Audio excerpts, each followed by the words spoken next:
میرے آقا مدینے بلا لیجئے، میرے آقا ابراہیم علیہ السلام کو آگ میں جھونک کر کے انہوں نے یہ سوچا حق ختم ہو گیا؟ نہیں میرے عزیزوں، کئی دن وہ آگ جلتی رہی۔ جب آگ بجھ گئی تو ابراہیم علیہ السلام اپنے کپڑے جھاڑتے ہوئے باہر نکل آئے۔ کچھ نہیں ہوا، اس لیے کہ اللہ رب العزت کے حکم سے ہی اس کائنات میں ہوتا ہے جو کچھ بھی ہوتا ہے۔ جو کچھ بھی ہو وہ اللہ رب العزت کے حکم سے ہوگا۔ ان کے بعد سیدنا موسیٰ علیہ السلام کے سامنے بھی ایک بہت بڑی طاقت تھی۔ فرعون جس نے یہ کہا تھا انا ربکم الاعلی، میں تمہارا سب سے بلند و بالا رب ہوں، خدائی کا دعویٰ کرنے والا فرعون موسیٰ علیہ السلام کے مقابل میں ہے۔ اس فرعون کی طاقت کا حال یہ تھا کہ وہ 1000 لوگوں سے تنہا لڑ سکتا تھا۔ اس کی عمر 100 سال کی ہوئی تب تک کوئی بیماری اس کو نہیں آئی۔ تو یہ تمام چیزیں اسے غرور پیدا کر چکی تھی کہ میں کبھی بیمار نہیں ہوتا، اور طاقت میں سب سے زیادہ، جسے چاہتا مارتا تھا، جسے چاہتا چھوڑتا تھا۔ تو اس غلبہ غرور میں اس نے خدائی کا دعویٰ بھی کیا۔ طاقت و قوت کا حال یہ تھا کہ لاکھوں فوج اس کو سجدہ کرتی تھی۔ پوری کی پوری جہاں جہاں دنیا میں لوگ بستے ہیں تقریباً اس کے فرمانبردار لوگ ہو چکے تھے۔ اب آپ اندازہ کریں اتنی بڑی طاقت و قوت کے سامنے اللہ رب العزت نے موسیٰ کلیم اللہ علیہ الصلوۃ والتسلیم کو میدان میں اتارا۔ سیدنا موسیٰ علیہ الصلوۃ والتسلیم جب فرعون کے مقابل میں آئے تو حضرت موسیٰ علیہ السلام کے پاس کون سی بڑی جماعت تھی؟ نہیں میرے عزیزو، چند مومنین کی جماعت تھی، اور وہ بھی بنی اسرائیل، ڈرتے بھی زیادہ تھے، ڈر ان کے اندر بہت زیادہ تھا۔ حضرت موسیٰ علیہ الصلوۃ والتسلیم کئی مقابلے ہوئے جادو کے ذریعے سے، معجزے حضرت موسیٰ علیہ السلام نے دکھائے۔ آخر میں وہ وقت بھی آیا جب فرعون نے اپنی پوری لشکر کے ساتھ موسیٰ علیہ السلام کو ختم کرنے کے ناپاک ارادے سے نکلا، اور تقریباً 1 لاکھ سے زیادہ کی فوج لے کر موسیٰ علیہ السلام کے ساتھ 40 یا 70 لوگ تھے، ان کے پیچھے 1 لاکھ کی فوج نکلی ہے۔ یہ بات ہمیشہ یاد رکھیں، حق اور باطل میں فرق یہی ہوتا ہے کہ حق جماعت کوانٹیٹی پر نہیں کوالٹی پر ہوتی ہے، اور باطل جماعت پوری تعداد سے بھرپور، لیکن ہمیشہ حق جماعت نے انہیں دھول چٹایا ہے۔ ہر زمانے میں یہ ہوتا رہا۔ کبھی کبھار اللہ رب العزت نے اس جماعت کو اگر شکست دیا ہے تو وہ بھی کسی نہ کسی حکمت کی وجہ سے، کسی نہ کسی مصلحت کی بنیاد پر۔ حضرت موسیٰ علیہ السلام کا پیچھا کیا، ایک جگہ ایسی آ گئی کہ سامنے سمندر ہے اور پیچھے فرعون کا لشکر ہے، 1 لاکھ کی فوج اس کے ساتھ، اور ادھر بڑا سمندر، بیچ میں تنہا ہے موسیٰ علیہ السلام۔ اب اس حق جماعت کو کون بچاتا ہے؟ کون اس حق اور باطل کے درمیان فیصلہ فرماتا ہے؟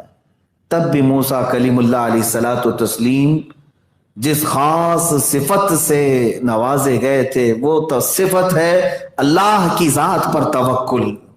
40 اور 70 کے قریب مومنین کو لے کر نہ گھبرانا کس سے؟ نہ فرعون کی بڑے لشکر سے، نہ سمندر کی موجوں سے، بیچ میں تنہا کھڑے ہو کر تب بھی موسیٰ علیہ السلام یہ کہتے ہیں اے ایمان والو نہ گھبراؤ، اللہ کی مدد آنی ہے، اللہ رب العزت کی مدد آئے گی۔ اور پھر رب تبارک و تعالیٰ کی مدد آئی۔ موسیٰ علیہ السلام کو حکم ہوا آپ اپنا عصا سمندر پر ماریں۔ آپ نے سمندر پر عصا مارا تو 12 راستے نکل آئے۔ آپ ان راستوں پر چلتے ہوئے دوسرے جانب نکل گئے۔ فرعون اور اس کے لشکریوں نے دیکھا کہ ہم بھی اسی طرح سے نکل جائیں گے، یہ سوکھے راستے ہیں۔ فرعون نے اپنے لشکریوں کو ان راستوں پر ڈالا تو اللہ تعالیٰ فرماتا ہے فَغَشِيَهُم مِّنَ الْيَمِّ مَا غَشِيَهُم، تو اللہ نے حکم فرمایا سمندر کو جیسا تھا ویسے ہی ہو جا اپنی موجوں کے ساتھ۔ تو سمندر نے انہیں ایسا ڈھانک لیا کہ کوئی انہیں دیکھ نہ سکا۔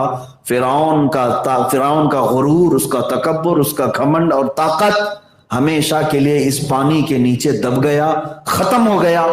اب ہر زمانے میں پوری طاقت و قوت کے ساتھ باطل حق کے ساتھ لڑتا ہے، اور اللہ رب العزت کئی آزمائشوں کے بعد پھر حق کی فتح کے لیے کسی نہ کسی ذریعے سے اپنی مدد نازل فرماتا ہے۔ میرے عزیزو، میں چند مثالوں کے بعد اب عرض کروں گا ہمارے زمانے میں حق اور باطل کا ٹکراؤ کیسے ہے اور خط امتیاز کیا چیز ہو سکتی ہے۔ تاریخ کے جھروکوں سے میں آپ کے سامنے بات رکھ رہا ہوں۔ موسیٰ علیہ السلام کے زمانے کے بعد پھر یہ لڑائیاں حق اور باطل کی چلتی رہی ہیں۔ وہ زمانہ بھی آیا جب مکہ مکرمہ میں حضرت عبد المطلب خانہ کعبہ کے متولی تھے، خانہ کعبہ کے وہ ذمہ دار تھے۔ اس زمانے کی بات جب رسول پاک صلی اللہ تعالی علیہ وسلم کا ورود مسعود ابھی مکہ مکرمہ میں نہیں ہوا تھا، آپ کی ولادت پاک ابھی نہیں ہوئی تھی۔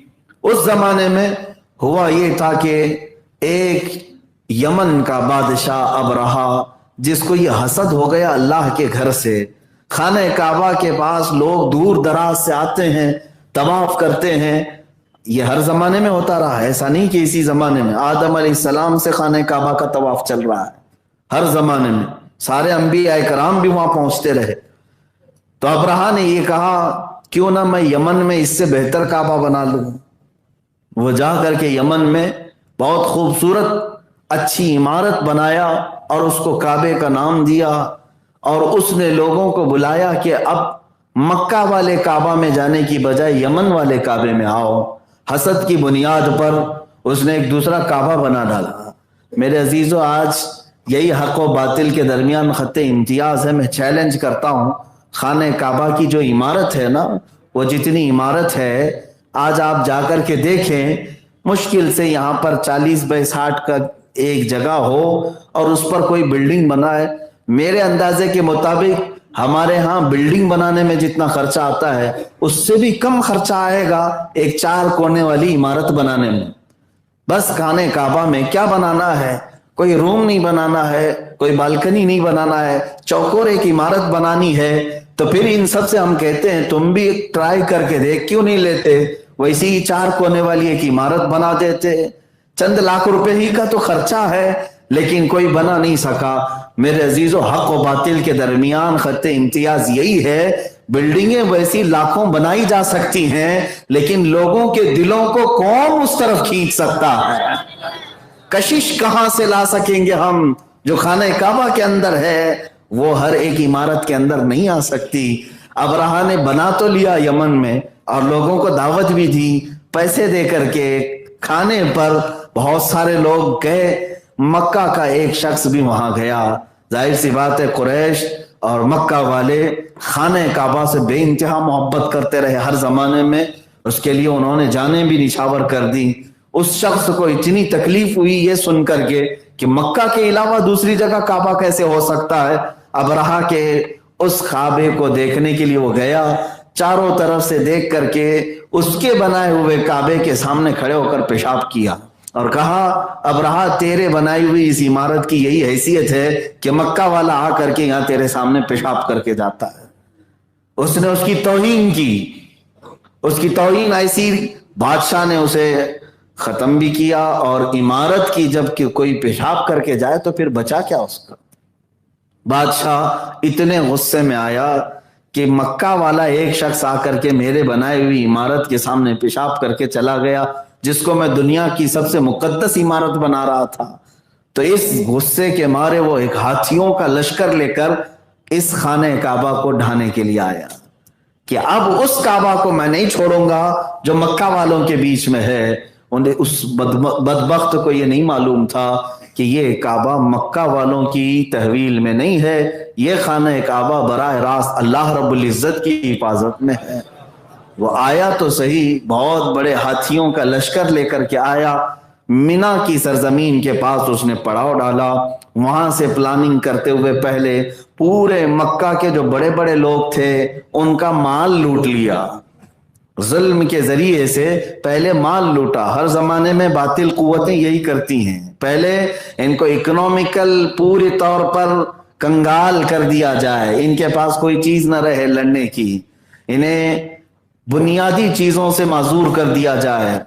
سپر پاور نام سے آج جو ملک پہچانے جاتے ہیں پوری دنیا میں، چاہے وہ امریکہ ہو یا رشیا ہو، ان کے اندر بھی اتنی ہمت نہیں ہوتی کسی کے ہاں ڈائریکٹ جانے کی اور حملہ کرنے کی، بلکہ عراق جیسے چھوٹے ملک کو 10 سال تک پابندی لگاتے ہیں کہ یہاں پر کوئی بھی دوائیاں پہنچنی نہ پائیں، کوئی ان کو بنیادی ضرورتیں پہنچنے نہ پائیں. جب یہ پوری طرح سے نڈھال ہو جائے تب جا کر کے حملہ کرتے ہیں. یہ باطل جماعت کا ہر زمانے میں شیوا رہا ہے، ہر زمانے میں یہی ان کی یہ پالیسی رہی ہے کہ مارنے سے پہلے ان کو پوری طرح سے کنگال کر دیا جائے. آج جن ملکوں پر یہ بین لگاتے ہیں، پابندیاں لگاتے ہیں، آگے چل کر کے انہیں لڑنا ہوتا ہے کہ ان کو پوری طور پر خالی کر کے پھر ان سے لڑا جائے. ابرہا نے یہی کیا، مکہ والے جتنے مالدار تھے سب کا مال لوٹا، بڑے بڑے لوگوں کو قید کر لیا، جو بولنے والے لوگ ہیں، جو ابھارنے والے لوگ ہیں، انہیں قید کر دیا کہ مکہ میں کوئی بھی کھڑا نہ ہو سکے اس کے مقابل میں. اس وقت حضرت عبد المطلب کے بھی 100 اونٹ اس نے قبضے میں لے لیے تھے. سارے لوگ پریشان تھے مکہ والے، اور ابرہا کسی سے بات تک نہیں کرتا تھا. حضرت عبد المطلب پورے مکہ کے سرداروں میں تھے، خانہ کعبہ کے متولی تھے. آپ نے کسی طرح سے اس کے ہاں پہنچ کر کے یہ اجازت حاصل کر لی کہ مجھے ابرہا سے بات کرنی ہے. ابرہا نے پوچھا کہ کیا بات کرنا ہے؟